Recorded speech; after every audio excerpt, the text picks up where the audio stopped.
Police का दमन है, police की मारपीट है, पुलिस उठा के ले जाती है, ये सारा तो अब जब देश में हर जगह है वैसा गुजरात में भी है ही। किसी भी तबके की या किसी भी क्लास की अगर आप औरत हैं, आप स्त्री हैं, एक लड़की हैं, तो आप सेकंड सिटीज़न तो है ही। सब कुछ छोड़ के, भूल के, जंजीरें तोड़ के आगे आए और आगे बढ़े।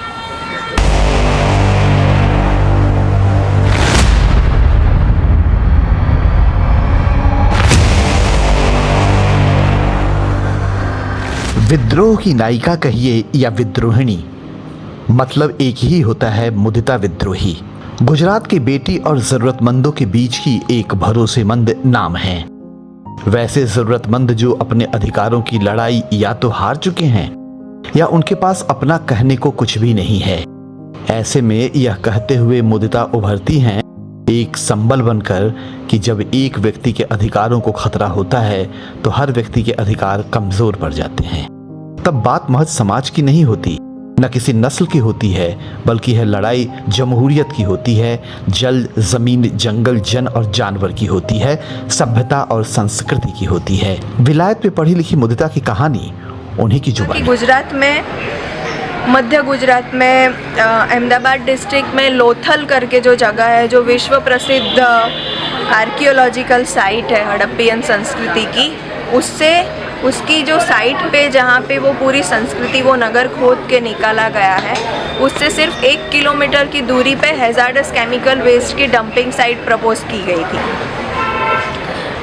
ऐसे में क्या किया जाए, इसके बारे में सोचने के लिए मैं मजबूर हुई कि क्यों ऐसी इतनी महत्वपूर्ण जगह पे, और आर्कियोलॉजिकल साइट थी, सिर्फ उतना ही नहीं, वो पूरा प्रदेश खेती की दृष्टि से, जहाँ पे गुजरात के सर्वश्रेष्ठ क्वालिटी के गेहूँ, जिसको भालिया गेहूँ गुजराती में कहते हैं, मतलब एक लंबे दाने वाले, बड़े, बहुत ही कीमत में भी महंगे ऐसे गेहूँ उगते हैं, और अन्य भी कई सारे फसलें वहाँ पे होती हैं, और खेती और पशुपालन पे ही निर्भर रहते हों ऐसे लोग जहाँ पे हैं। तो वैसे लोगों के लिए अगर ये ज़मीन उनकी छीन जाए, और अगर ना भी छीने तो ऐसी जगह हो कि जहाँ पे पूरा केमिकल और हैजार्डस केमिकल का अगर पॉल्यूशन हो जाए तो जीना या खेती करना या पशुपालन करना बहुत ही असंभव हो जाता। मुदिता ऐसा कहती हैं तो बेहद बेबाकी के साथ, बेलाग और बेलौस अंदाज में। कहाँ तो समूची दुनिया तरक्की के गुजरात मॉडल को न सिर्फ सलाम करती है, बल्कि वैसा बन जाने की लालसा भी रखती है। इतने अच्छे माहौल में सब कुछ ठीक है और उनकी कल्पना में भी किसी पहलकदमी की बात नहीं थी। मैंने कल्पना नहीं की थी कि मैं इसमें कूद पड़ूंगी, लेकिन मैं अपने आप को नहीं रोक पाई, और उसमें उसको मैंने हाथ में लिया, और उसके लिए पूरा जो भी काम करना, लोगों को ऑर्गेनाइज करना, लोगों को एजुकेट करना, खुद को भी इस बारे में पूरा एजुकेट करना कि प्रक्रिया क्या है, इसके बारे में क्या किया जा सकता है, सरकार को आप कैसे रोक सकते हैं, कंपनी को आप कैसे रोक सकते हैं, और एक काफ़ी कंजर्वेटिव इस तरीके का वो जो इलाका है, उसमें से महिलाओं को भी बाहर लाके पब्लिक हियरिंग के दिन तकरीबन 10,000 लोगों को इकट्ठा करके वहाँ के कलेक्टर को चैलेंज करके उस प्रोजेक्ट को वहाँ पे रोका। और वो मेरे लिए एक ऐसा पॉइंट था कि अगर ये कर सकते हैं तो और भी जगह पे कर सकते हैं, और फिर तो बारी बारी हर 2 महीने पे एक प्रोजेक्ट, हर 2 महीने पे एक प्रोजेक्ट, ऐसे करते करते फिर वो जो मैं उसमें एंटर हुई तो वो होता ही चला गया। जिस राज्य का शासन और प्रशासन जनता के हितों का नज़ीर कहा जाता हो, वहाँ लोगों का जीना मुहाल हो चुका है, भला कैसे। यहाँ बात एक जगह की नहीं है, किसी एक गांव या पंचायत की नहीं है। सच तो यही है कि लोक हितों और कॉरपोरेट घरानों के बीच की लड़ाई इस राज्य में भी है। याद होगा साल 2013 से 14 के बीच अच्छे दिन आएंगे की तसल्ली दुआओं में ढल गई थी, जैसे सब कुछ बदल जाने वाला था।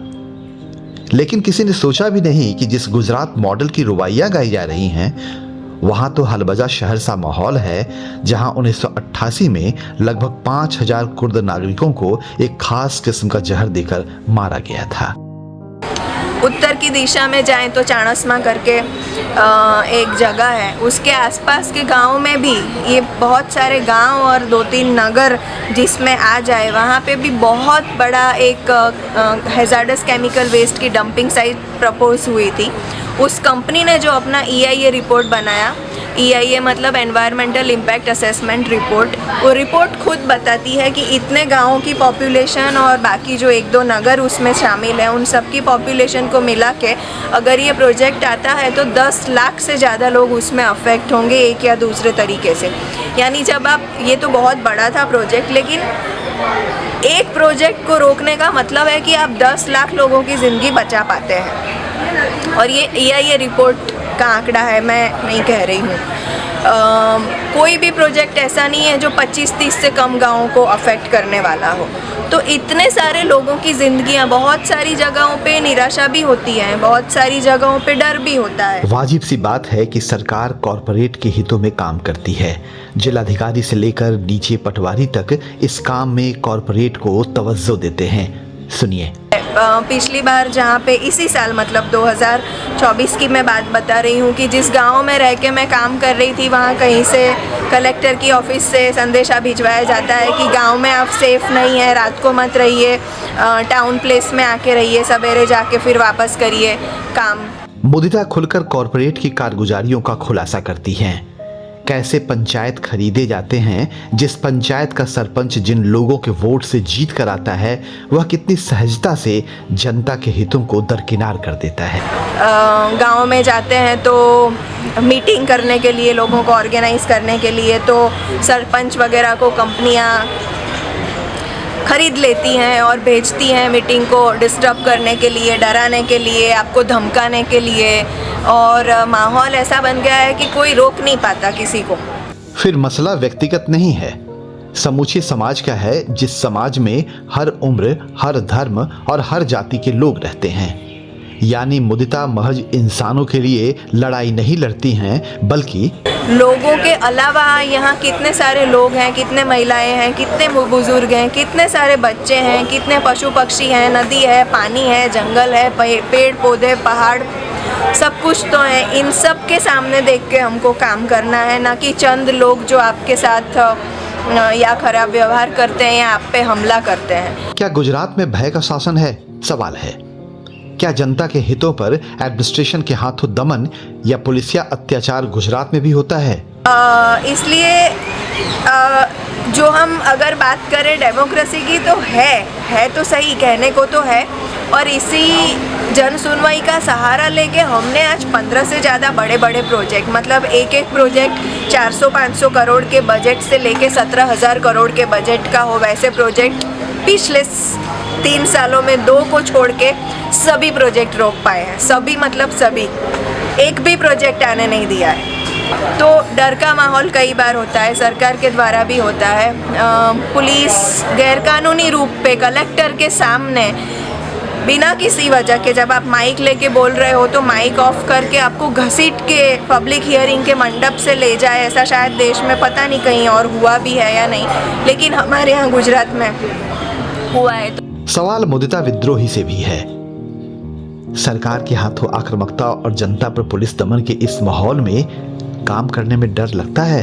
सच बताऊं तो नहीं लगता है, पता नहीं क्यों नहीं लगता है। सच और ईमान की खातिर एक से एक लड़ाइयां देश और दुनिया में लड़ी गई हैं, लेकिन जनता के सरोकार को लेकर गुजरात में मुदिता विद्रोही का यह तेवर एक मिसाल है। सोशल मीडिया पर पोस्ट डालने और इंस्टाग्राम पर रील्स डाल देना सबको आता है, लेकिन इतिहास ऐसे ही बनता है जो मुदिता कर रही हैं। मुदिता की जिद और जज्बे को सलाम।